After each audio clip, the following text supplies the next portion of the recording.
देखो राम जी ने जो काम अधूरा छोड़ा वो भगवान कृष्ण ने पूरा कैसे किया समझना। अच्छा भाई, हनुमान जी बोले अब हम हार गए, हमें आज्ञा दो अर्जुन जी। अर्जुन देने ही वाले थे आज्ञा, कृष्ण भगवान बोले रोको रोको रोको, अभी नहीं, जब काम आएगा तब इनको आज्ञा। इधर धीरे धीरे महाभारत के युद्ध का समय आ गया, तैयारी होने लगी, सेनाएं नहीं मान रही हैं। भगवान कृष्ण संधि प्रस्ताव लेकर के भी गए, लेकिन दुर्योधन नहीं माने। भगवान समझ गए अब युद्ध होगा, तो अर्जुन से कहा अर्जुन जी अब युद्ध के बिना काम नहीं चलना है, अब हनुमान जी को बुलाओ। वो जो वचन दिया था जो हम कहेंगे वो करेंगे, अब वचन निभवाओ। तो अर्जुन भगवान कृष्ण हनुमान जी के पास आए, कहा कि आपने जो शर्त हारी थी अब उसको पूरा करना है। हनुमान जी बोले आज्ञा करो। अर्जुन जी बोले सरकार बताओ क्या मांगना है। भगवान कृष्ण बोले अर्जुन राम अवतार में हमारा युद्ध इनके बिना पूरा नहीं हुआ था, और कृष्ण अवतार में भी हमारा युद्ध इनके बिना पूर्ण नहीं होगा। अर्जुन जी बोले इनकी क्या जरूरत है, क्या हम कम है? भगवान बोले कम तो हम भी नहीं थे। भगवान कृष्ण बोले कम तो हम भी नहीं थे, फिर भी हमें इनकी जरूरत पड़ी। अगर ये ना होते तो वो युद्ध पूर्ण नहीं होता। अर्जुन जी बोले मतलब हे अर्जुन, अगर हनुमान जी ना होते समुद्र पार कौन करता? अगर हनुमान जी ना होते, अगर हनुमान जी सहाय नहीं होते तो युद्ध नहीं जीतते। और महाभारत में भी युद्ध है अर्जुन, बिना हनुमान जी के नहीं जीता जा पाएगा। हनुमान जी बोले अब आज्ञा है, ठीक है, लेकिन हनुमान जी हाथ जोड़ के विनोद में बोले सरकार हम तो राम जी के चरणों में रहते हैं। भगवान कृष्ण बोले इस बार हमारे सिर पे रह लेना। देखो यही भगवान की दयालुता है।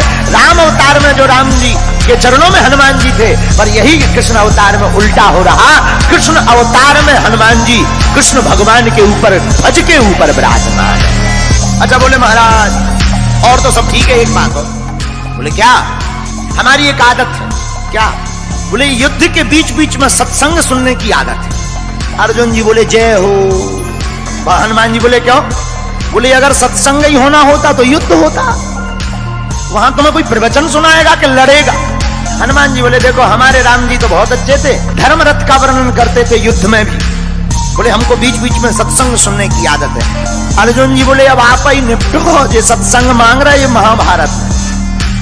तो भगवान कृष्ण बोले कोई बात नहीं, आप हाँ बोलो, हम आपको सत्संग भी सुनाएंगे। अब हनुमान जी आए महाभारत में, रथ के ऊपर एक ध्वज लगाया, ध्वज के ऊपर हनुमान जी को स्थान दिया, इसलिए उस रथ का नाम ही कपिध्वज पड़ गया।